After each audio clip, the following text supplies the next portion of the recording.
We are in the roughest period of this whole process.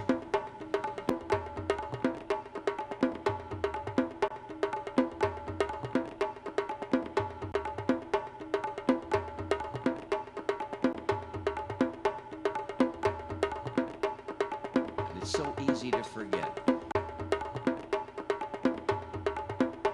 But I can honestly say that helping to raise awareness of the abject devastation caused last December, and now the reconstruction effort underway throughout the whole tsunami region, is one of the most important and rewarding projects that I've ever been a part of in my entire life.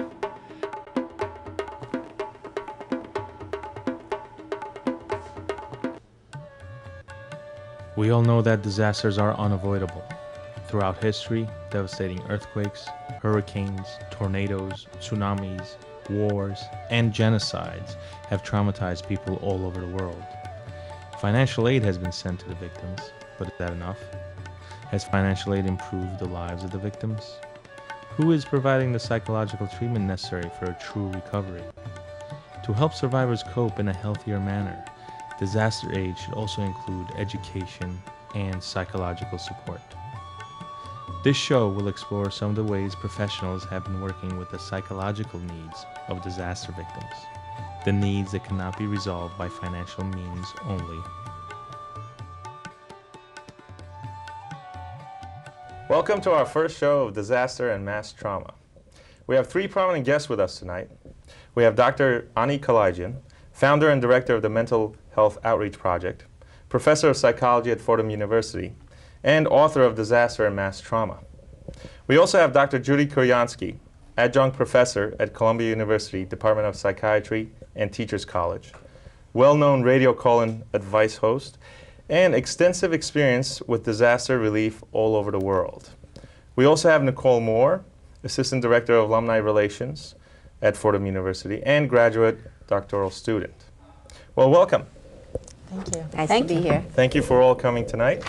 Now, what I like to do is just basically begin talking about your association, the Association for the Disaster and Mass Trauma. So, sure. Dr. Ani Kalajian? Sure. We founded this association about 15 years ago, and the first disaster that we went to help was the earthquake in Armenia. And after that, we started formulating a model that we can use, a therapeutic method to use with the survivors to help them. The association itself has three purposes. The main purpose is to help people that are in need, that are marginalized, that are not getting the help any other way. The second important purpose and goal of the association is to disseminate this information to the scientific community as well as to other survivors. And the third is to conduct research and assess and evaluate and publish this information in referee scientific magazines and journals. Great. Now, within this association, you have a particular project taking place. Yes, the Mental Health Outreach Project, right. That's right. And how did you start this, and why did you start this specifically? Well, Nicole is going to share a little bit about that. Well, the Mental Health Outreach Project is actually a humanitarian outreach that addresses the mental needs of people who've been in areas of disaster. So we're basically dealing with the surviving community. And as Ani pointed out, this was founded about 16 years ago, and it was developed out of her work in Armenia, and it's basically a 6-step model that combines biopsychosocial and spiritual model that uses 6 steps. And if we were to discuss the steps now, it would basically, okay, it's the first step is addressing the level of distress. And specifically in Sri Lanka, we did this before we left in the sense of doing research, speaking with other groups that went to Sri Lanka, even if it wasn't a mental health outreach group. We also met with the Minister of Health, and we had some other meetings established when we got there so we'd have a better understanding of what we were going into. And the next step is actually working with the group members. And we did this by in a group setting in this university, and we asked people basically to explore their feelings, address their concerns, or basically Express share their their- experiences. right. And each person has a unique experience, but they all had commonalities regarding the tsunami. And then the next step would be validating what they were experiencing and expressing empathy. And we did this by definitely sharing that nightmares are normal, that it is okay to be feeling these things, that this is part of the stages of grief. Right. So we want to communicate this to them. And then the third step was basically, as I said, providing empathy. And the fourth is encouraging, discovering, and meaning into this, and asking them, what did they learn after this? And some people talked about basically how this is a group of Muslims, Hindu, and Christians, and to take these life meanings that everyone can work together, that everyone was working to save each other. It wasn't just, you know, Muslims working with Muslims, Christians working with Christians. Everyone came together to help people on the day of the tsunami to survive. Right. And asking about what other life meaning and talking about hope. And then a really important other step is the didactic information. That's step number 5? Yes, yes. And that's explaining to them what a tsunami is. Most of these people really were not sure what a tsunami was, didn't understand what caused it, and giving them some factual information helped take away some of the fear and gave them some more control of their situation. And definitely also exploring the warning system and just giving them the basic facts allowed them, I think, to help grieve in the process and move on, as well as having more control.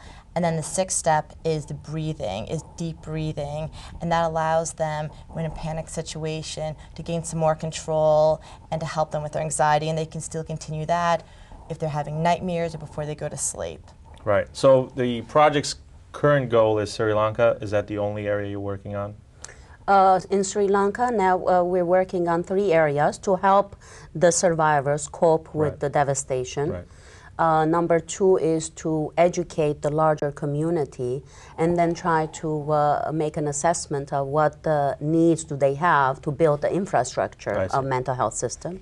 And hopefully the last is to do research and to learn from it, because we haven't had a tsunami to this degree for over 300 years now. Right. So it's an important educational process for the scientific community. I see. Now, I think we went to yes. Sri Lanka also. Obviously, there were many areas, 11 countries that right. were really impacted by this disaster.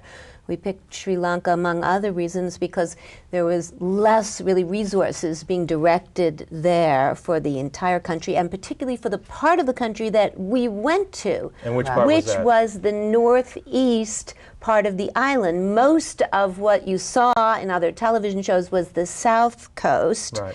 And we went 10 hours by van in a rickety road to get to this outlying area that was already traumatized by civil war. That's what's important. The Tamil Tigers, which people may have heard about, you know, were involved with conflict with the government, so the people were double traumatized. Yeah. That's why it was important for us to be there. Right. Right. And so any other reasons why Sri Lanka was chosen? Well, over 20 years of the conflict, what Judy just mentioned, between Tamil and Sinhali people. The government is Buddhist and Sinhali.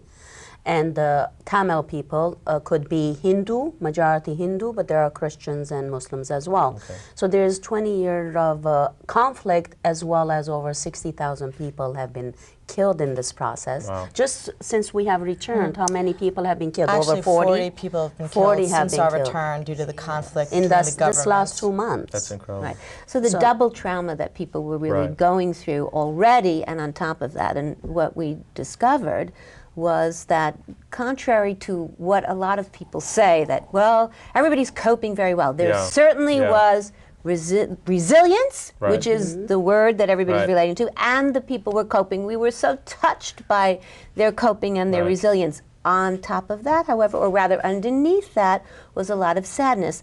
When we heard so many people say, I lost 13 people in my family, I lost 40 people in my family. My wife died, my children died. This sadness of men who were, or even mothers or fathers who were holding their children under both arms, and then a wave would come and the children would be just taken